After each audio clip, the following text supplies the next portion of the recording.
শ্বশুর বাড়িতে এসে শুধুমাত্র একটু মাছ খেতে চেয়েছি বলে যে এত আমার কাঁদতে হবে, সত্যি আমি বুঝতেই পারিনি। A few moments later. So hello everyone, welcome back to my channel. আরও একটি নতুন ব্লগে আপনাদেরকে স্বাগত জানাই। তো প্রত্যেক দিনের মতন আজকে চলে এলাম রান্নাঘরে। তো রান্নাঘরে যেতেই মা আমাকে বললো যে দোকান থেকে কিছু কয়েল নিয়ে এসে দাও, কারণ এখানে প্রচণ্ড মশা।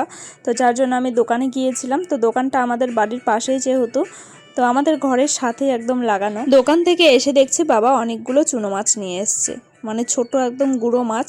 তো সকালটা খুব ভালোই কাটছিল। তো যাই হোক, হাসি খুশিতেই চলছিলাম প্রত্যেক দিনের মতনই, কিন্তু হঠাৎ করে যে এরকম হয়ে যাবে সত্যি বুঝতে পারিনি। তো সম্পূর্ণ ব্লগটা দেখতে থাকো, তাহলেই বুঝতে পারবে যে কি ঘটেছিল আমার জন্য, যার জন্য আমি কান্না শুরু করে দিলাম। তো দেখো কত বড় বড় সাইজের একটু মাছ নিয়ে এসছে, আর এই মাছগুলো খেতে না আমার খুবই ভালো লাগে। আর সত্যি কথা বলতে ছোট ছোট মাছ খেতেই ভালো লাগে। আর আজকে আমাদের বাড়িতে রান্না হচ্ছিল ইলিশ মাছ, তারপর হলো চাল কুমড়ো, তার সাথে ডাল ছিল, আলু ভাজা, তার সাথে হবে চুনো মাছ। সকালবেলা কিন্তু আমাদের এত কিছুর আইটেম ছিলই না বলতে গেলে। যাই হোক, তারপর আমি চলে এলাম কলপাড়ে। তো এসে একদম মাছ ধোয়া শুরু করে দিলাম। আর এই মাছগুলো করতে না অনেকটা সময় লেগে যায়। তো যাই হোক, আমার তো প্রায় আধ ঘন্টারও ওপরে লেগে গিয়েছিল এতগুলো মাছ কুটতে। আর আমার পাশে বসেছিল একটা মিনি, আর এই মিনিটা না প্রত্যেক দিনই আসে। আমরা যখন মাছ ধোবো বা যে কোনো জিনিস ওখানে যদি ধুই, বিশেষ করে মাছ মাংসটা, তাহলে দেখবে যে এসে ওখানে বসেই থাকবে। আর বেড়ালগুলো একটু এরকমই হয়, আর মাছ মাংসের গন্ধ পেলে সেখান থেকে আর নড়ার উপায় নেই। তো যাই হোক, এখানে আমি মাছ কুটতে তো বসে গেলাম। তবে আমাদের কলপাড়টায় এত পরিমাণে মশা, সে আর কি বলবো। তার এইদিকে মিনিও খুব দুষ্টুমি শুরু করে দিয়েছে, আর ওঠারও উপায় নেই, মানে উঠলেই সব মাছ খেয়ে নেবে এরকম আর কি। তো যাই হোক, সকাল থেকে বেশ ভালোই যাচ্ছিল। আর এদিকে দেখো মিনি কি শুরু করে দিয়েছে আমার ক্যামেরার সামনে এসে।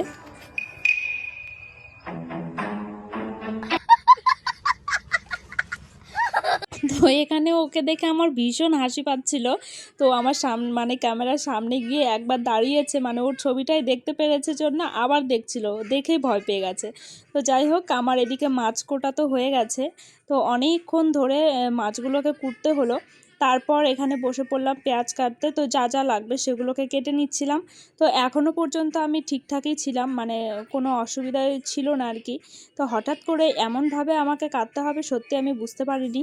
আর মাছ মাংস রান্না করতে গেলেই যে আমার সাথে এরকমটা হয় সত্যি আমি বুঝতেই পারি না। আর আমাকেই সবাই কেন যে কাঁদায়, তো এটাই আমি সত্যি কথা বলতে বুঝতে পারি না। তো এখন তো আমার মনে হচ্ছিল যে সত্যি কথা বলতে মাছ মাংস খাওয়াটাই আমার ছেড়ে দিতে হবে। আর মাছ মাংস খেলেই যদি আমার কান্না করতে হয়, তাহলে সেরকম মাছ মাংস খাওয়ার থেকে না খাওয়াই আমার মনে হয় বেশি ভালো। একেই তো হাজব্যান্ড বাড়িতে থাকে না, তার মধ্যে আবার এদের জ্বালা। আর এখন যদি আমার খুব কান্নাও যদি পায়, তাহলে আমার কান্না থামানোর মতন কেউ নেই।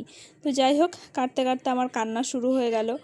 তো যাই হোক, এরকমটা আমি সত্যি কথা বলতে আশা করি না। আর আমি কান্নাতে ভীষণ ভয় পাই, তার কারণ চোখ থেকে যখনই আমার জল বেরিয়ে যাবে, তার কিছুক্ষণ পরে আমার চোখ ফোলা, একটা ভারী ভারী ভাব, তো এই রকমটা থাকে, তার সাথে জ্বালা পড়া।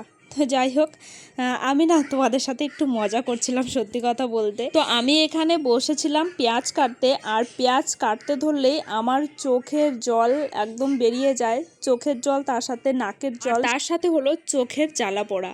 তো যাই হোক, যার জন্য আমার মানে ভীষণ অসুবিধা হয় আর কি পেঁয়াজটা কাটতে। আর মা থাকলে পরে মাই কেটে দেয়, আমি খুব কম কাটি পেঁয়াজটা। তো এইদিকে পেঁয়াজ কাটতে কাটতে একটা দোকান চলে আসলো, মানে হচ্ছে বাসনের দোকানপত্র। তো কাকিমণি আর মা এখানে দাঁড়িয়ে দাঁড়িয়ে দেখছিল, আর আমার পুচু কিন্তু এখানে দাঁড়িয়ে দাঁড়িয়ে দেখছিল। তো আর বাড়িতে যারা দোকান নিয়ে আসে তাদের কাছে কিন্তু ভালো ভালো জিনিসই পাওয়া যায়। অনেকে হয়তো বাড়ি থেকে জিনিস দেয় না, তবে কিছু কিছু জিনিস আছে খুবই ভালো। আমাদের অনেক বাসন রয়েছে পুরনো, মানে আগেকার দিনের বাসন, কিন্তু খুবই ভালো, সেগুলো বাড়ি থেকেই নেওয়া হয়েছে। আর এই যে দেখো দুপুরবেলা জল চলে এসেছিলো, তো সেই জলগুলোকে আমি ভরে নিচ্ছিলাম। তো আমার কিন্তু রান্নাবাড়ি সব কমপ্লিট হয়ে গেছে। তো আমাদের যেহেতু 12টার সময় জল আসে আর জল টল সব কিছু ভরতে হয়, যার জন্য আমাদের কিন্তু সকাল সকাল আমাদের সব কাজ কমপ্লিট হয়ে যায়। যদি কোনোদিনও কাঁচা ধোয়া থাকে, তবে ওই সকালের জল দিয়েই কিন্তু আমাদের কাঁচা ধোয়াটাকে আমরা কমপ্লিট করে নিই। আর 12টার সময় খুব একটা বেশিক্ষণ জল দেয় না, 1 ঘন্টার মতন জল দেয়, যার জন্য আমরা 12টার আগেই সব কাজ কমপ্লিট কমপ্লিট করে নেই। এটা একদিক দিয়ে খুবই ভালো হয় আর কি, সকাল সকাল কাজগুলো আমাদের কমপ্লিট হয়ে যায়। তো ওইদিকে জল ভরে তারপর হচ্ছে কিছু জামা কাপড় শুকিয়ে গেছে, তো সেগুলোকে তুলে নিচ্ছিলাম। আর এই জামা কাপড় টাপড় তুলে নেওয়ার পর কিন্তু আমরা একদম ফাঁকা থাকি, তো মা ফাঁকা থাকে, আমিও ফাঁকা থাকি।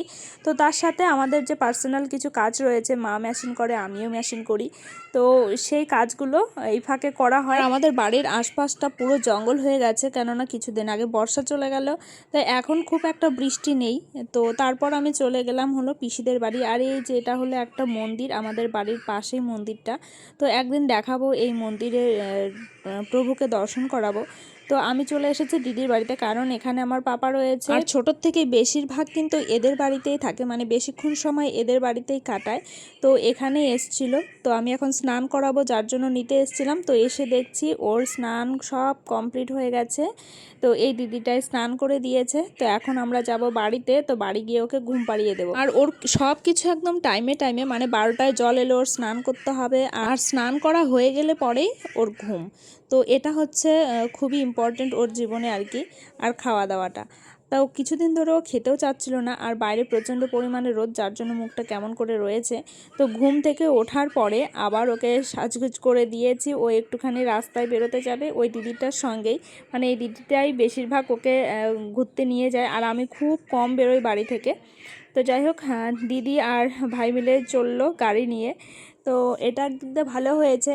তো দিদির সঙ্গে ঘুরতে পারে প্রত্যেক দিন বিকেলবেলা, তো ওরও তো একটু ঘুরতে ইচ্ছা করে। তো যাই হোক, আর সামনে প্রচুর কুকুর ছিল, মানে এত পরিমাণে কুকুর এইদিকে, তো কী আর বলবো। তো আমিও সাথে সাথে যাচ্ছিলাম একটু, কারণ আমার পাপাকে নিয়ে বিশেষ করে ভয় বেশি, মানে কুকুরের থেকেও আমার পাপাকে নিয়ে বেশি ভয়। তার কারণ কখনও হাত দিয়ে ওদেরকে খামচি দিয়ে দেবে তার কোনো ঠিক নেই। তো যাই হোক, ওদের সাথে সাথে আমি একটুখানি সামনের মোড়টায় গিয়েছিলাম, মানে যেখানে দুর্গাপুজো হয়, তো সেখানেই একটু যাচ্ছিলাম। আর এই দিকটা দেখো, এই জমিটা তো প্রচণ্ড পরিমাণে জঙ্গলও হয়ে গেছে। তো এই দিকটা খুব কম আসি, সেই 1 মাস আগে হয়তো আমি এসেছিলাম, ভিডিও আপলোড করেছি, হয়তো দেখতে পারবে। আর এই যে দেখো, প্যান্ডেলের কাজ কিন্তু শুরু হয়ে গেছে, তো এইখানটাতেই হবে প্যান্ডেল। আর আমাদের বাড়িটা একটুখানি গলির ভিতরে, আর এই রাস্তাটা কিন্তু আমাদের একদম পেছনের রাস্তা বলতে গেলেই চলে, তবে এই রাস্তাটাই আমরা বেশি ব্যবহার করি আর কি। আর এখানে একটা মজার ব্যাপারটা হলো, আমরা থাকি হচ্ছে বণিকনগরে, মানে একটা পাড়ায়, আর আমরা রান্না করি আর একটা পাড়ায়, মানে দুটো পাড়ার মাঝখানে কিন্তু আমাদের বাড়িটা পড়ে গেছে। তো এখানে দুর্গাপুজোর প্যান্ডেল, আর এইদিকে তো পাপা আর দিদি মিলে ঘুরতে চলে গেল, আমি আর ওই দিকটায় যাব না। তো এই দিকটায় খুব কম আসি, তবুও আজকে অনেকটাই চলে এসেছি। তো এখন যাব আমি বাড়ির দিকে। আর এই যে দেখো, বাড়িতে যাওয়ার সময় এই চালতা গাছটা আমি প্রত্যেক দিন দেখি, মানে যেই দিনে আসি আর কি সেদিনই দেখি। প্রথম দিন এসেছিলাম তখন দেখছিলাম কত ফুল ধরেছে, তার পরের বার এসেছিলাম দেখি চালতাগুলো একটু বড় বড় হয়েছে।